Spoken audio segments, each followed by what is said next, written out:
Baisse astronomique de leur valeur, irrégularité, fragile, stabilité. En 2022, les monnaies africaines tremblent, les États également. État des lieux d'une tendance conjoncturelle qui pourrait encore se renforcer. Mesdames, Messieurs, bienvenue donc pour cette nouvelle immersion. Alors que la pandémie de Covid-19 n'a toujours pas dit son dernier mot, et que la guerre en Ukraine dure depuis plus de 8 mois déjà, l'inflation est considérable et touche à différents degrés toutes les économies du monde. Pour l'endiguer de manière radicale, la première économie mondiale a adopté une politique de resserrement monétaire agressive. Fin septembre, la Réserve fédérale américaine Fed a significativement augmenté son taux directeur à 3,25% contre 0,25% un an auparavant, ce qui a donc dopé le cours du dollar. Cette appréciation impacte l'ensemble des marchés, en particulier bien sûr les économies les plus fragiles, arrimées de près ou de loin au dollar américain. Le resserrement mondial mené par le Fed entraîne une évaluation des monnaies des marchés et des conditions de crédit, notamment dans les marchés émergents. Le Covid-19 puis la guerre en Ukraine ont laminé l'économie ghanéenne. Oui, des événements qui ont fait basculer tous les indicateurs dans le rouge cette année. La croissance tourne au ralenti au Ghana, bien au-dessus, également bien en dessous plutôt, du nécessaire pour faire rentrer des recettes fiscales. L'endettement public s'est envolé. Il représente 80% du PIB. D'après donc les derniers chiffres publiés, l'inflation frôle les 30%. Le Ghana est l'un des pays africains les plus affectés par cette brutale flambée des prix. Le cedi, la monnaie nationale du Ghana, s'est effondrée. La valeur a chuté de 20% face au dollar depuis le début de l'année. Les Ghanéens ont aujourd'hui du mal à joindre les deux bouts.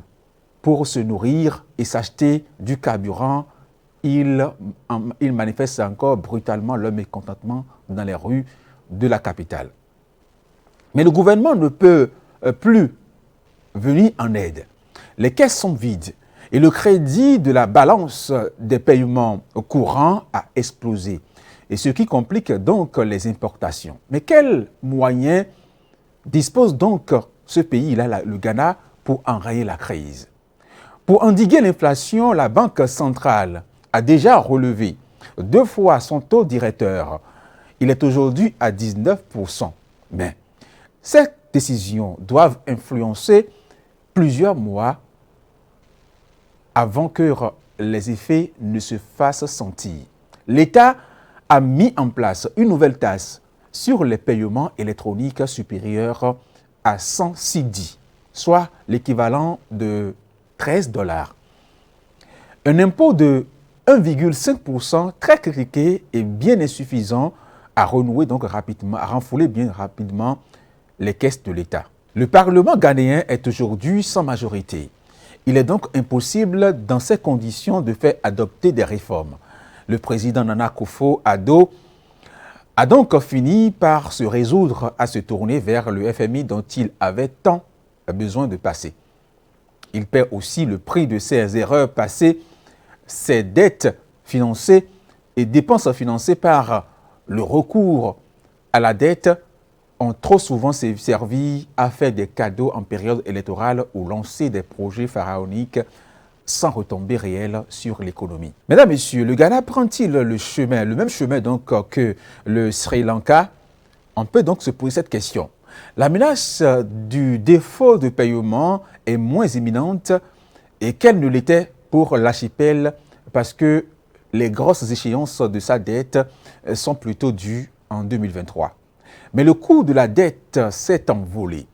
Et depuis le début de l'année, l'État est de fait dans l'incapacité de recourir au marché pour se renforcer et pour se financer, bien sûr. Dans l'impasse, Accra a donc un besoin urgent de l'argent frais du FMI. Le fonds, bien sûr, demandera des efforts, des coupes dans des dépenses ou de nouveaux impôts. Une portion amère que les Ghanéens ne sont pas prêts, mesdames, messieurs, à avaler les yeux fermés. Voilà donc, mesdames, messieurs, notre émission qui concerne donc les effets de la guerre en Ukraine sur la monnaie, sur l'économie ghanéenne. Nous reviendrons, mesdames, messieurs, pour d'autres pays de l'Afrique de l'Est et qui ont leur propre monnaie et qui subissent, mesdames, messieurs, de plein fouet les effets néfastes de cette guerre entre l'Ukraine et la Russie. Portez-vous bien.